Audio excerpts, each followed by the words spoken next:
Hi guys, welcome to Full Time Devils. I'm here with Steve, I'm here with Abdullah. We're outside Old Trafford, Manchester United 0, Liverpool 0. How you feel about that? Are you disappointed? Are you content because the fact, someone mentioned content earlier because of the injuries and the way the first half went? I don't know if I'd use content. I don't know what word to use, but you almost go like that, don't you? Is that even a word? Is that even a word, that? You go, fuck it, don't you? Like, ultimately, before the game, Matic out the team, I was like, not confident now. Not confident. That's a crazy turn of tables. Because I was fuming that the guy never got dropped, but he's been fantastic since Ollie came in, so fair play to him. When we saw the team wasn't confident, I thought, Jesus Christ, bringing Scott in when he's not played for a long time. If he keeps it simple, he might be able to do it because he's tall, he can handle Liverpool's long ball, which Liverpool fans are mega in denial about. It's all he's doing it, just sling it forward. But then the injuries. Ander Herrera for me was the big one, because Ander Herrera is the beating heart of that United team.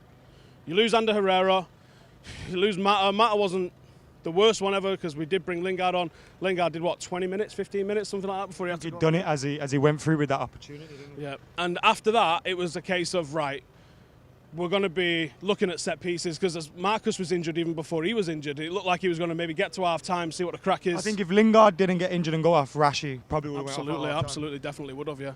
So, in the circumstances, you go, all right, but it is on the home team in these games to be able to pull the 3 points. Now, you mentioned set pieces there. We had two-headed opportunities from set pieces were offside. The third one, you're thinking, stay onside, massive chance. Smalling pulls it back, it goes in the goal, but he's offside. I haven't seen it, but I do believe it was offside. It's one of them, innit? You got to watch your line, obviously. I thought Smalling had an incredible game today. I say not incredible, but a very good game today. But you have to watch your line there. As you're looking across, watch your line, stay onside, United are 1-0. Yeah, and it was probably going to come down to something along those lines where it needed a set piece towards the end because we wasn't doing anything at all. We wasn't creating, and that was in large part, not Marcus's fault, but it was in large part to the injury that Marcus has got because he just wasn't that electric self that he was. If he's fit, he's in behind there time and time again, and we're getting the ball to him in great areas, and he probably would have made something happen. But that wasn't to be today. The injury worries me because he's going to have played through the pain and made it worse, undoubtedly. You could see he could barely move at the end. So what I'm saying to you, mate, what sort of team do we put out on Wednesday? Because I think not only did the players that we brought in today, not all of them perform. I thought Scott was solid, I guess. I was proud of Scott and Pereira today because Pereira, I thought in the circumstances they came in, Pereira really grew into the game, I thought, and there was a few times where he was like screaming at the crowd to get up, and I thought he's getting the occasion at least. And the Burnley game hasn't deterred him. No, I think he looked great today. I think he really grew into it, like I said, but I thought Ashley Young, just time after time after time, you just looking at the sky and going like, I don't get what people are seeing in you. I feel sorry for him because he wasn't helped by Lukaku at all. No, he wasn't, but the first 30 seconds of the game, the first 20 seconds of the game, he nearly puts us behind. He puts De Gea in so much trouble, and you just think, where's this experience that everyone keeps telling me about? Where's this consistency that everyone keeps telling me about? The only thing that he's consistent is consistently shit, mate. He's not good. Lukaku, I don't know whether it's the system. Now we've just had a massive debate here with someone because obviously we were huge fans of Lukaku. Before he arrived, we want him to come. We were on Football Focus, I think, saying sign Lukaku up. Yeah, like the summer before, I think, or the winter before, yeah. And then he arrives. I was going to say great first season, decent first season. 27 goals in your first season is decent, but today and the last few weeks, and it's not even about does he need goals because he scored goals under Ollie. He looks slow. He looks like his attitude's not right. He looks off the pace. I can't tell if it's confidence. I can't tell if it's a weight issue. I can't tell if it's a fitness issue. I don't know what his issue is. But at the moment, he looks a quarter at best of the player that we signed. He looks nothing like the player that we have. And today, he was a total passenger. There was times Robertson was just running past him with and those that say he can play on the right wing, he's got a good delivery from that right-hand side, and he works well going forward when he peels off to that side, but he can't play on the wing because he hasn't got that work rate, and that was something that we massively missed today. And, by the way, if this is a team that's going to go on and win the league in Liverpool, which it potentially still can go on and do, how bad were they? They were terrible. Do you think they were just happy to get out of here without that confidence-busting defeat?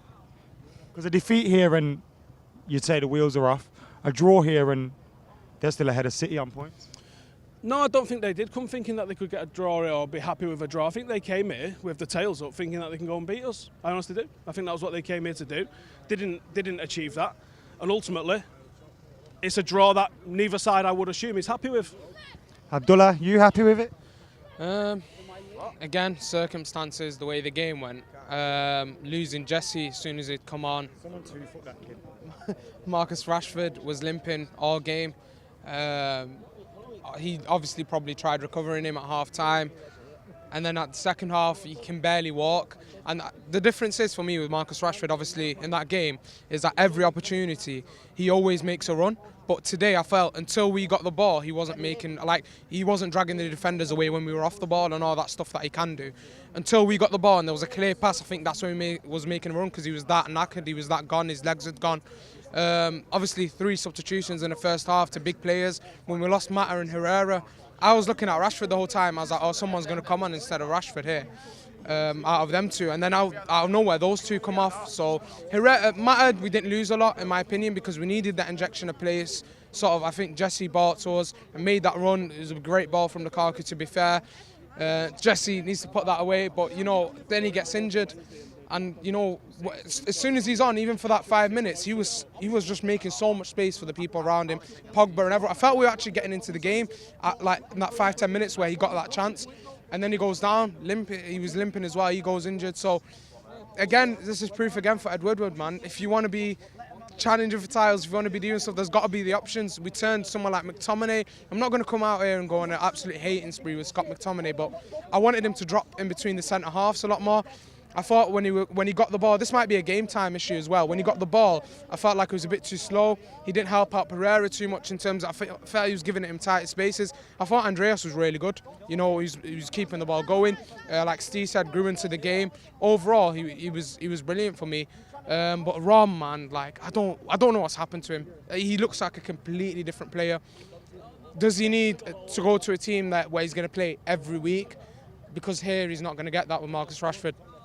Marcus Rashford's the next star in the side, and there's a lot more we're going to see from Marcus Rashford, and he's going to be that guy that starts week in, week out for you. You've got Martial and Sanchez, so I don't know where Rom's going to get his time at the club, and it could be gone this summer, man. You worried about Palace? Yeah, I was always worried, even with a full team, man. It's a difficult place to go. Hopefully Mason Greenwood, if he's back from injury, or Chong can go out there and spark, give us a spark there and get a win or something, man. You doing a United review? Yeah, man, we're off to go and do that now. Come and join us. Check it out. Statistical look at everything that's gone on, including Young Watch. Nice one.